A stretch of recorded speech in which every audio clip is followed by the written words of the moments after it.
अभी जैसे मोतियाबिंद जो एक बीमारी है, इसको पहले तो मरीज़ को उसके बारे में, उसके लक्षण क्या होते हैं ये जानना ज़रूरी है, ताकि वो उचित समय पर अपनी बीमारी को पहचाने और एक नेत्र चिकित्सक से सलाह मशवरा करे।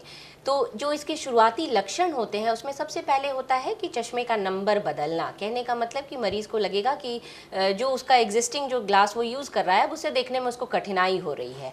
जांच करने पे पता चलता है कि मोतियाबिंद आँखों में आ गया है। तो शुरुआत के दिनों में जब मोतियाबिंद कम स्तर का है, जब उसकी ग्रेडिंग कम है, तो वो चश्मे का नंबर बढ़ा देने मात्र से उसकी रोशनी में सुधार, इजाफा हो सकता है। लेकिन बाद में जैसे जैसे मोतियाबिंद बढ़ता है, घना होता है, तो रोशनी में बिल्कुल गिरावट आने लगती है। पेशेंट को ख़ास तौर पे नाइट ड्राइविंग में काफ़ी दिक्कत आने लगती है। कई बार होता है कि आँखों सनलाइट में, सूरज की रोशनी में आँखें बिल्कुल चौंधियाने लगती हैं। इतना तेज़ ग्लेयर होता है कि कई बार रोड ट्रैफिक एक्सीडेंट वगैरह होने का भी खतरा हो जाता है। इसके अलावा कलर परसेप्शन, कलर्स आइडेंटिफाई करने में दिक्कत होने लगती है लोगों को।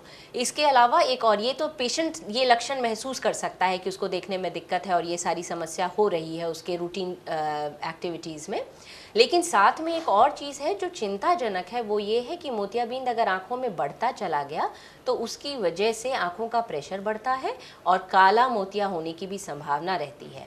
तो उपचार जो है इसके पहले होना चाहिए, क्योंकि एक बार लेवल यहाँ तक अगर पहुँच जाता है तो फिर आँख की नस भी प्रभावित हो जाती है, जो कि फिर एक इरिवर्सिबल डैमेज हो जाता है।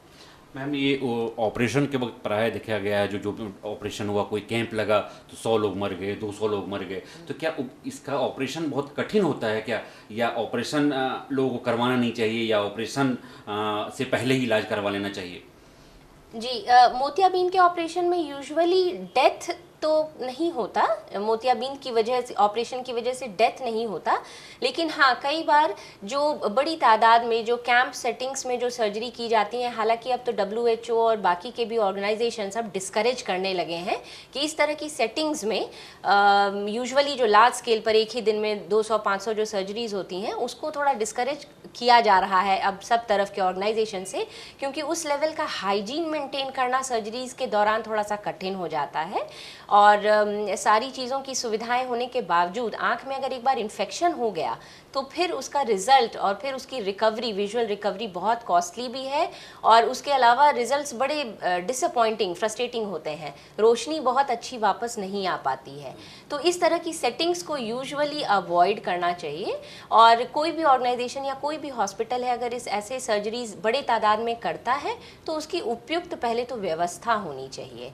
लेकिन फिर भी इंसान है, सर्जन, पूरा जो सिस्टम है वो मनुष्यों द्वारा ही चलाया जाता है, तो सबके एक लिमिटेशंस होते हैं, तो उसमें इतने ह्यूज स्केल पे सर्जरी नहीं होनी चाहिए। और रहा सवाल मोतियाबिंद ऑपरेशन का, तो आँख जो है इंसान के शरीर का सबसे नाजुक हिस्सा होता है, तो उसकी सर्जरी को अब साइंस एंड टेक्नोलॉजी की मदद से काफ़ी एडवांस और सोफिस्टिकेटेड बेशक बना दिया गया है, इसमें कोई डाउट नहीं है।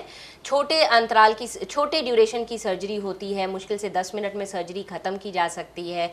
कोई इसमें बड़ा चीरा नहीं लगता, कोई टाँके का इस्तेमाल नहीं होता है। काफ़ी safe and sophisticated and almost pain free surgery होती है। लेकिन इसमें यही है कि कोई भी सर्जरी है, उपयुक्त इसके इंतज़ाम होने चाहिए, उपयुक्त अवेयरनेस होना चाहिए, और सारा हाइजीन, स्टेरिलाइजेशन की उचित समुचित मैं कहूँगी व्यवस्था होनी चाहिए, तभी सर्जरी परफॉर्म की जानी चाहिए। मैम ने आपने हमें हमारे चैनल पर कीमती समय दिया, इसके लिए बहुत बहुत धन्यवाद। जी, बहुत धन्यवाद। और मैं चाहूँगी कि आप जैसे जो जिम्मेदार जो पोर्टल्स हैं उनकी मदद से हम मोतियाबिंद, जो एक बहुत साधारण जनसाधारण की बीमारी है, उसके बारे में ऐसे ही हम मिलजुल के अवेयरनेस फैलाएं।